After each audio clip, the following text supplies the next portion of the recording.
Blouse எவ்வளோதான் பெர்ஃபெக்ட்டா நம்ம ஸ்டிச் பண்ணாலும், நெக் ஃபினிஷிங்ல தான் ப்ளவுஸோட ஃபினிஷிங் இருக்கு. ஸோ, அத எப்படி ஃபினிஷ் பண்றதுன்னு பார்க்கலாம். இந்த மாரி நீட்டா சின்னதா ஃபினிஷ் பண்றப்ப ப்ளவுஸ் பார்க்கவே எலகன்ட்டா இருக்கும்.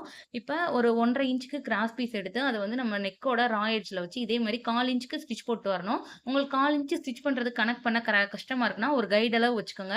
இப்ப இந்த மாரி ஸ்டிச் பண்ணி எடுத்ததுக்கப்புறம், குட்டி குட்டி நாச்சஸ் வந்து தையல ஒட்டி நம்ம போட்டுக்கணும்.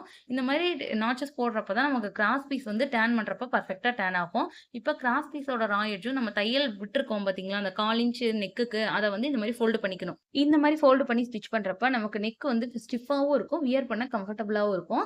பார்க்கவும் நீட்டா இருக்கும். இப்ப நாம மடிச்சு விடுறப்ப தெரியும். நம்ம கிராஸ் பீஸ்க்குள்ள நம்ம நெக்குக்கு விட்டுருக்க 1/4 இன்ச் வந்து உள்ள இருக்கணும். அந்த மாரி தான் நம்ம ஃபோல்டு பண்ணி ஸ்டிச் பண்ணணும். இந்த மாரி ஸ்டிச் பண்றப்ப தான் நமக்கு வந்து உள்ளேயும் ஃபினிஷிங் நீட்டா இருக்கும். லைட்டா எடுத்து விட்டு ஸ்டிச் பண்ணிக்கலாம். இப்ப நான் ஸ்டிச் பண்ண லைன் ஃபுல்லாவே உங்களுக்கு அந்த மாரி தான் தெரியும். இப்ப அத இன்னொரு ஃபோல்டு இப்ப நான் பண்ற மாரி பண்ணிக்கோங்க.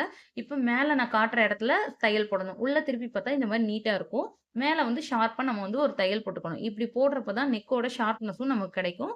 ஃபினிஷிங்கும் பார்க்க நீட்டா இருக்கும். இப்ப இந்த சின்ன தையல் போட்டு நம்ம நெக்க வந்து ஷார்ப்பா ஃபினிஷ் பண்ணிக்கலாம். ஃபினிஷ் பண்ணிட்டு, இதுக்கப்புறம் உள்பக்கம் டர்ன் பண்ணி பார்த்தா இந்த மாரி நீட்டா இருக்கும். பெரிய தையல் வச்சு நான் வந்து செக்யூர் தான் பண்றேன். ஏன்னா, இது வந்து ஹெம்மிங்ல ஃபினிஷ் பண்ண போறேன். ஹெம்மிங் பண்ணிட்டு நான் அந்த பெரிய தையல வந்து பிரிச்சுருவேன். பார்த்தீங்கன்னா தெரியும் நெக் எவ்வளோ ஃபினிஷிங் பெர்ஃபெக்ட்டா இருக்குன்னு. இந்த டிப்ஸ் பிடிச்சிருந்தா ட்ரை பண்ணி பாருங்க. இந்த மாரி டெய்லரிங் டிப்ஸ்க்கு நம்ம சேனல ஃபாலோ பண்ணுங்க. Thank you.